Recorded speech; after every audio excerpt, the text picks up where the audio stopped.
আপনি বারবার এক কথা বলেন কেন মা? আমি কি একবারও বলেছি আমি বিয়ের আসরে বসে বিয়ে দেখব? আমি তো এখানে আসতেই চাইনি। আপনি তো জানেন সবটা, কোন পরিস্থিতিতে আমি এখানে এসেছি। তাও আপনি কেন বারবার এক কথা বলেন? আপনি কি আমাকে বিশ্বাস করেন না? আপনি আমাকে তো ভয় পান কেন মা? কি মনে হয় আপনার আমি খুব লোভী? আমি লোভের বশে যা খুশি তাই করতে পারি? আমি আপনাকে পরিষ্কার করে বলে দিচ্ছি না, আপনি কিন্তু আমাকে আর সাবধান করতে আসবেন না। আপনি যদি আমাকে সাবধান করেন তাহলে কিন্তু আমি এক্ষুনি এখান থেকে চলে যাব। ওই দেখো, আজকাল তোমাকে কোনো কথাই বলা যায় না, ফস করে থাকো সব সময়। না আমি দেখছি কথা বলে ভুল করেছি, আর কোনো কথাই বলবো না, কোনো কথাই বলবো না কারোর সাথে, কোনো কথাই আমি বলবো না। হ্যাঁ, অবান্তর কথা বলবেন না মা, বয়স হচ্ছে তো। আর আপনি কিন্তু অনেক দিন ধরেই এরকম লাগামহীন কথাবার্তা বলেন, এবার একটু কথায় লাগাম পড়ান। আমারও কিন্তু এবার ধৈর্যচ্যুতি ঘটছে, ধৈর্যের বাঁধ একেবারে শেষ সীমায় এসে আটকে গেছে। কি ব্যাপার বৌমা, কোনো সমস্যা? না না দাদা, কই কোনো সমস্যা হয়নি তো, কিছু হয়নি। বলছি আপনারা না হুট করে চলে যাবেন না কিন্তু, খাওয়া দাওয়া করে বিয়ে দেখে তারপর যাবেন। আমি জানি আজ আদর আপ্যায়নের দায়িত্বটা ওনাদের, তাও আমি বলে রাখলাম। এই এক্ষুনি বোধহয় বিয়ের অনুষ্ঠান শুরু হবে, না দেখে খাওয়া দাওয়া না করে কিন্তু আপনারা যাবেন না। হ্যাঁ, তুমি তো নিজেই এসেছো বিয়েটা দেখতে, তুমি যদি না আসতে তখন অবভিয়াসলি আমাদের উপর দায়িত্ব পড়তো, কিন্তু তুমি যখন চলেই এসেছো তখন আর। বউঠান এসেছে কিন্তু বিয়েতে থাকবে না। সে কি, তোমার ছেলের বিয়ে তুমি থাকবে না? এ আবার কি ব্যাপার? তুমি মধ্যমণি হয়ে থাকবে। আমার সঙ্গে এসো তো, এসো আমার সঙ্গে। এই পৃথিবীর সবটা তো আপনার নিয়মে চলবে না দাদা, আর আপনার মতো খুব বেশি মানুষও নেই। আপনি কি আপনার মতো এই পৃথিবীটাকে সাজিয়ে তুলতে পারবেন? না, আপনাদের থাকা মানেই কিন্তু আমার থাকা। আর অনন্যাতে আমি কিন্তু আসতে চাইনি, বলতে পারো একরকম বাধ্যভাবেই এসেছি। তুমি তো জানো সবটা, তুমি তো বাড়ির থেকেই এসেছো। চিন্তা করো না, এখানে এসেছি মানেই আমি যে বিয়ের আসরে বসে যাব তা কিন্তু না। আমিও তো এই সমাজেরই মেয়ে, আমাকেও ভাবতে হয় যে আমার কি করা উচিত আর কি করা উচিত নয়। ও দিদি ভাই, চলো দাদা আর অনন্যাদিকে নিয়ে ভেতরে চলো। হ্যাঁ সর্বদা প্রথা প্রথা প্রথা।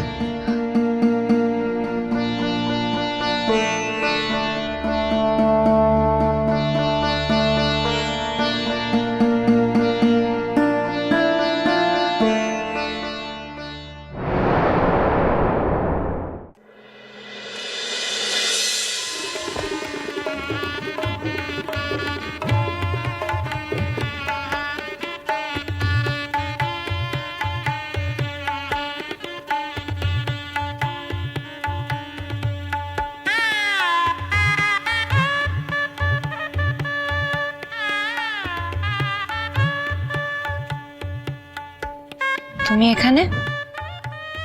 তুমি এখানে বলে? প্লিজ তুমি আমাকে আর অপ্রস্তুত করো না। আমি আজকাল বোধহয় একটু বেশি তোমাকে অপ্রস্তুত করছি, তাই না বউঠান?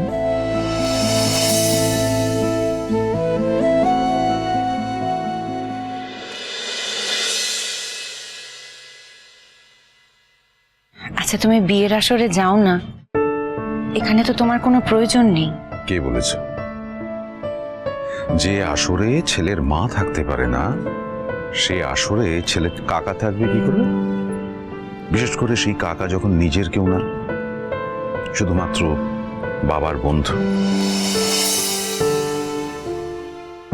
সে কথা তো হয়েই গেছে, তুমি নিজের ব্যবস্থায় থাকতে চাও, আর আমি তোমায় বলেছি যে নিজের হাতে সেই ব্যবস্থা করে দেব। এসব তুমি কি বলছো বৌঠান? এরই মধ্যে ভুলে গেলে? না বৌঠান, আমি কি বলেছি সেটা আমার মনে আছে, কিন্তু আমি যা বলেছি সেটা বোধহয় তুমি ঠিক বুঝতে পারোনি। খুব বুঝতে পেরেছি নতুন ঠাকুরপো, পরিষ্কারভাবে বুঝতে পেরেছি। তুমি আর এই অস্বস্তি নিয়ে এই বাড়িতে থাকতে চাইছো না, তুমি নিজের ব্যবস্থায় থাকতে চাইছো। আর আমি তোমাকে বলেছি নিজে হাতে আমি সেই ব্যবস্থা করে দেব।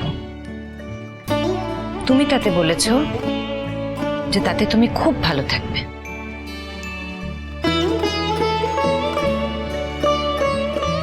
ভালো থাকবো বৌঠান, আমার ভালো থাকার চাবি আমি বহু বছর আগে তোমার হাতে তুলে দিয়েছি। আমার ভালো থাকার মন্ত্র আমি অনেকদিন আগে তোমার কাছে জমা দিয়েছি, তুমি বোধহয় সেটা ভুলে গেছো। আর আমার ভালো থাকার মন্ত্রটা আমি ভুলে গেছি। তাই বৌঠান, এ জীবনে বোধহয় আমার আর ভালো থাকাটা কপালে জুটল না।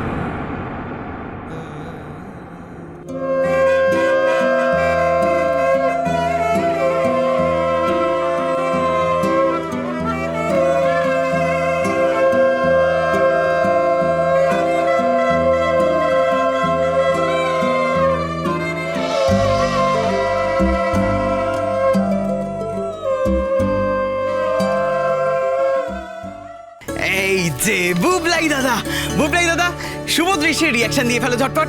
এ মা, এই আবার কি রিয়াকশন? একটু ভালো করে রিয়াকশন দাও, সবাই তো দেখছে তোমাকে নাকি। বুবলাই দাদার আজকে বিয়ে, মানে আমাদের সবাইকার পছন্দের বুবলাই দাদার কিন্তু বিয়ে। আপনাদের কিন্তু আমি কথা দিয়েছিলাম বিয়ের সমস্ত কিছু খুঁটিনাটি কিন্তু আজকে আমি তুলে ধরবো আমার ব্লগে। যেমন আমরা যখন আসছিলাম কি কি তত্ত্ব আনলাম, ঢোকার সাথে সাথে কি কি খেতে দিল, সব কিছু রয়েছে আজকে। কিন্তু সময় বুঝে ঠিক ছাড়বো। আপনারা এখন দেখছেন শুভ দৃষ্টির এপিসোড। আর আজকে বুবলাই দাদা কিন্তু এখন অব্দি বইয়ের দিকে তাকিয়ে উঠতে পারেনি। বুবলাই দাদা কিন্তু খুব লজ্জা পাচ্ছে, আমি কিন্তু বুঝতে পারছি। কি গো বুবলাই দাদা, লজ্জা পাচ্ছ? এই লজ্জা পাচ্ছে। আপনারা কিন্তু দেখছেন শুভ দৃষ্টির এক্সক্লুসিভ এপিসোড। আর এই হলো আমাদের নতুন বৌদি, মানে নতুন মিষ্টি বৌদি। সে কিন্তু এখন অব্দি পান পাতা দিয়ে মুখ ঢেকে রেখেছে, এখন অব্দি কিন্তু শুভ দৃষ্টি হয়নি। এইবারে হবে দুজনের চার চোখের মধুর মিলন। আপনারা কিন্তু দেখতে থাকুন। দাদা ভাই, দেরি হয়ে যাচ্ছে তো, কতক্ষণ দাঁড়িয়ে থাকবো আমরা তীর্থের কাকের মতো? বুবলাইদা, তাকাতে যখন হবে তখন তাকিয়েই ফেলো তাড়াতাড়ি। আমি তো তাকিয়েই আছি, কিন্তু কার দিকে তাকিয়ে আছি বুঝতে পারছি না। কারণ যার দিকে তাকিয়ে আছি সে তো আমার দিকে তাকাচ্ছে না। এ বর্ষা, অনেক আগে তো চার চোখের মিলন হয়ে গেছে, এবার না আমাদের সামনে একটু চার চোখের মিলন কর। নাটক করিস না তো, নাকামি করিস না, খোল পান পাতা, তাড়াতাড়ি কর। এবার মালা বদল হবে। কি ব্যাপারটা কি, তাড়াতাড়ি করবে তো? না মা, আরে তাকাও, ভালো করে তাকাও, একটু দেখি। টাকা বেটা টাকা।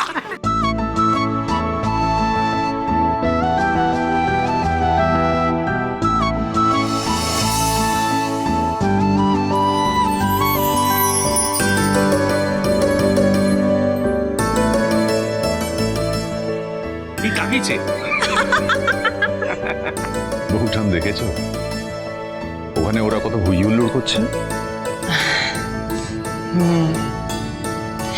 আমার না এবার বাড়ি চলে যাওয়ার সময় এসেছে, আমি বেরিয়ে যাই। হ্যাঁ, সেই ভালো। চলো। চলো মানে? আরে তুমি আমাকে একটা গাড়িতে তুলে দাও, আমি বেরিয়ে যাই। তার জন্য তোমায় আসতে হবে কেন? আমার যে এখানে কোনো কাজ নেই বৌঠান, আমি যদি ওদের ওখানে যাই ওই বিয়ের আসরে মেয়ের বাড়ির লোকেরা অস্বস্তিতে পড়বে। তার চেয়ে বরং আমি আর তুমি এখান থেকে চলে যাই, সেটাই বেস্ট। এসো। এর মধ্যে যদি আলাদা করে আমরা দুজন চলে যাই তাহলে আবার হাজারটা কথার মধ্যে আমাদের পড়তে হবে।